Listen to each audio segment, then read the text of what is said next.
Hello, this is Excel, and welcome to my Warlords of Draenor 7.0 pre-patch guide on Legion invasions. Now, these were just recently released, and they will only be around for the duration of the pre-patch, so when the actual expansion for Legion launches, they'll be gone. The level requirement for these is level 10, so once you hit level 10, you'll be able to start to see invasions on your world map. And all you need to do to start the invasion is find out where it is and then enter the zone where the invasion is in progress. Once you do that, you'll be able to start the invasion. Now, the locations for these invasions are fixed. They're the same 6 zones every single time. I can alternate between any of these 6 zones, but it's going to be the same every time.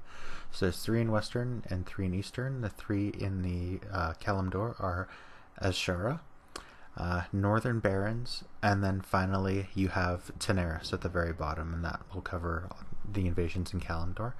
And in the Eastern Kingdoms, you have 3 different invasion sites. You have Hillsbrad Foothills, you have Morogh, and then finally you have Westfall as your final invasion site.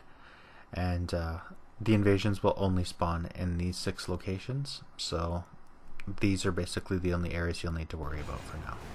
So we're going to be looking at these from the point of view of somebody trying to use them to level. So the first thing you're going to want to do is you're probably going to want to be able to get to these places, and the best way to do that is flight pass.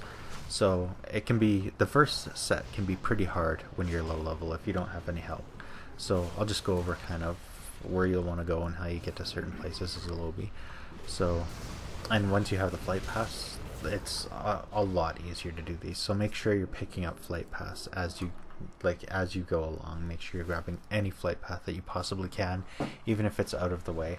It'll make the next time you travel to these invasions, if you're going to try to use them as a way to level, much easier. And as they become more and more frequent, because these invasions will start to pick up in pace as the pre-patch event goes on, the travel time with flight pass will be more and more important. So let's start off with the Alliance here. So the Alliance get a couple of freebies, and this is if you're based out of like Stormwind or Ironforge. First of all, you have Westfall, which is right near Elwyn, like just past Elwyn Forest, and it's pretty close to the human starting area, really close to Stormwind, a pretty quick walk. Next you have Morogh, which is literally right outside Ironforge, so I mean you can travel between Stormwind and Ironforge by tram pretty easily. So there's the next easiest 2 I would say to get to. There's a little bit of travel required for these ones, and this is where you're going to start want to pick up flight pass. Is first the Northern Barrens. So the best way to get to the Northern Barrens from say Stormwind would be to walk to Booty Bay. So you gotta walk all the way to Booty Bay, and that can take some time, so make sure you're picking up flight paths on the way. Once you get to Booty Bay, make sure you get the flight path there. Take the boat to Ratchet, and Ratchet is based in the Northern Barrens. So bam, there you go. So essentially you're only just walking to the equivalent of Booty Bay and then taking a boat. And then once the boat arrives in the Barrens, you'll be able to start the invasion right away.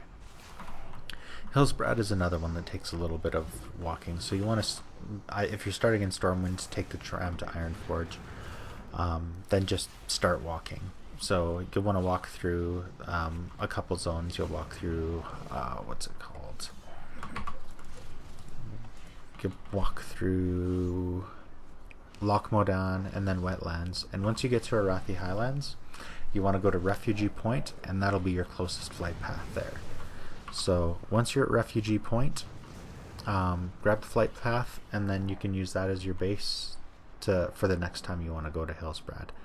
From Refugee Point, just walk into Hillsbrad. You'll have to walk through a couple guards. Alternatively, you could also go to the Hinterlands, and there's a flight path in the Hinterlands, and that's a little bit more travel, and you can always take that. You can always just grab the Hinterlands flight path after the invasion if you want, and just fly directly to the Hinterlands next time for the Hillsbrad invasions. So, moving on. Now the last 2 require quite a bit of travel. So for Azshara, which is the rear gate of Orgrimmar, you're probably going to want to go, like, you're going to want to walk from the Barrens. So make your way to the Barrens like you normally would, and then you'll want to walk north through the Barrens into Ashenvale, and on the very eastern top of Ashenvale, there's a flight path that's right beside Azshara, and you can use that. Make sure you pick up that flight path, and then from there you just walk right into Azshara, just across the bridge.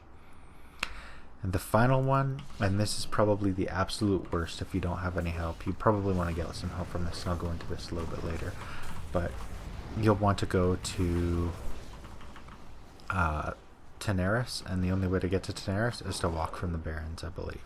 So you basically walk through the southern Barrens, and you'll get to the Great Divide.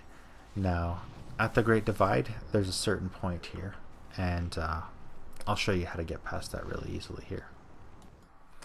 Alright, so for this route, I'm assuming that you just took the path south of Crossroads and followed it to the Great Divide. So you'll just want to head along the Great Divide. Once you hit it, just go left, then follow it. You'll eventually get to somewhat of a, I would say, like a lowered crater area near the top of it.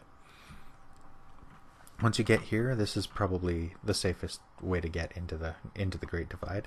Just follow the lower path here, run down to the edge, and then jump across to that high rock over there. And this should make sure that you don't immediately die to fall damage.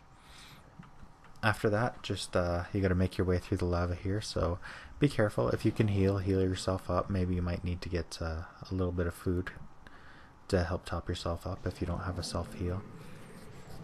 I was cutting it a little close here, but this is just doing it for demonstration. Once you get to this point, you'll want to go up to here, and here's the important part. So this is all pretty easy. Once you get to this point in the rock, jump and aim between those two dark lines, and you should be able to make that up.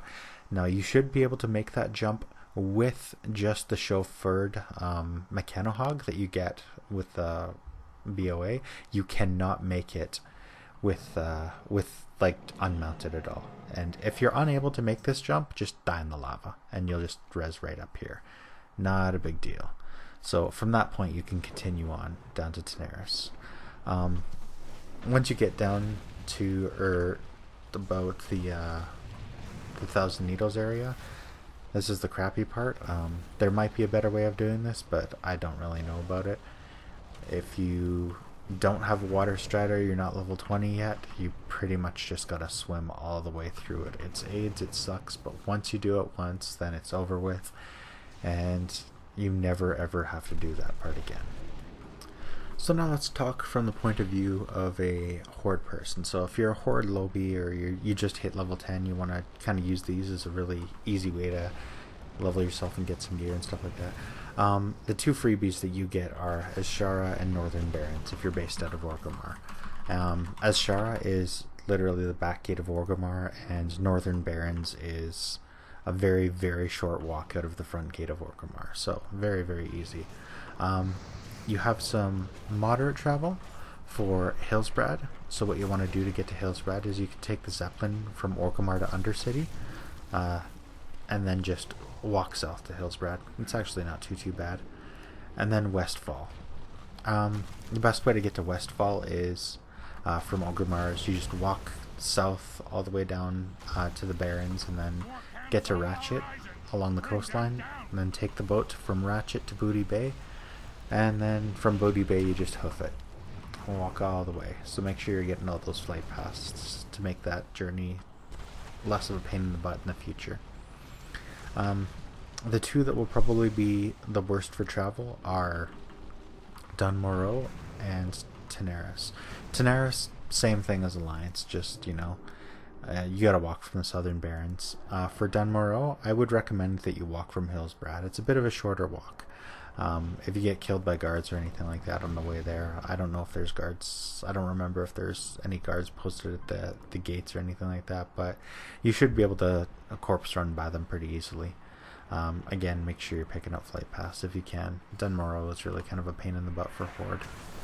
So, yeah, try to make those as easy as you can by picking up flight pass. Can't emphasize that enough.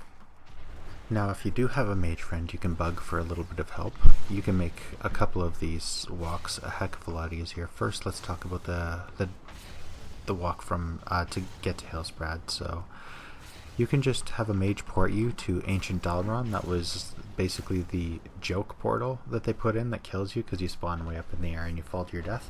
But that's actually in Hillsbrad, so you'll land in Hillsbrad. So save you some time there. And for Tanaris, and I really recommend if you don't have a mage friend, you try to pay a mage to port you to Dalaran for this one. But take a portal to the Northrend version of Dalaran, and then from there you go into the Violet Citadel, and you can just take the portal to the Caverns of Time, and that'll bring you right there. So those are some things that could make your life potentially a whole lot easier travel-wise. So now that we've figured out how to get there, let's talk about the actual invasions themselves. So each invasion has 4 stages. The first stage will always be a centralized around the main area. You'll see it on your map. You just kill mobs around the area, and it's what I call a kill count stage, and it's similar to stage 3 in this regard. So stages 1 and 3 are kill count stages. For stage 3, it's instead of being in a centralized area, you now spread out throughout the zone. And then the other 2 stages, number 2 and number 4, are what I call boss kill stages. So stage 2, you usually kill 2 or 3 little mini bosses, and then a slightly bigger version of a boss appears. And then stage 4 is the end boss to finish the invasion for that particular area. So the coming at this from a low level trying to get experience perspective, make sure you're not AFKing. Your participation is very important to how much experience you gain with the changes. Blizzard shifted the changes away from the rewards, the experience reward being centralized around the stage completion, and shifted a lot of that to actual gaining experience from killing mobs. So make sure you're out there and you're killing mobs whenever you can be. During the kill stages, I would say, like for the first stage, obviously kill as many as you can. For the third stage, when you're supposed to be spreading out, and you know, it encompasses basically the entire zone, you'll want to find your own remote little area with a decent pack of mobs and just start training them down. That should give you the best results. Also demolishing buildings, everything you can. So the rewards you get rewards after the second stage and the fourth stage. The reward from the second stage is a small Legion chest, and the reward from the fourth stage is a large Legion chest. And both of these drop gear and then shards. And I believe the small one drops gear and the large one drops gear and shards. So as far as the rewards, you get, pretty decent experience. Make sure you're participating. You get the gear from the chests. The gear from the chests is actually the same as the transmog gear that you would buy off of the vendor. So if you get a full set of gear from just doing these invasions from the chests, you actually don't need to buy the transmog gear off the vendor. So that's a nice little bonus. One other little thing is the chests that you get are not level bound.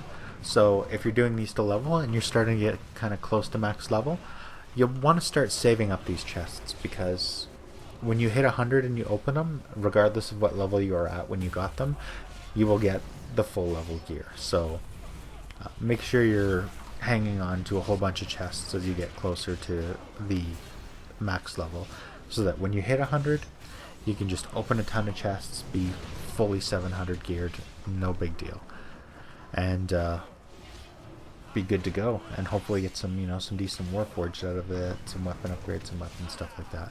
So that's pretty much it. Thanks for watching. If you have any questions, feel free to leave them in the comments below.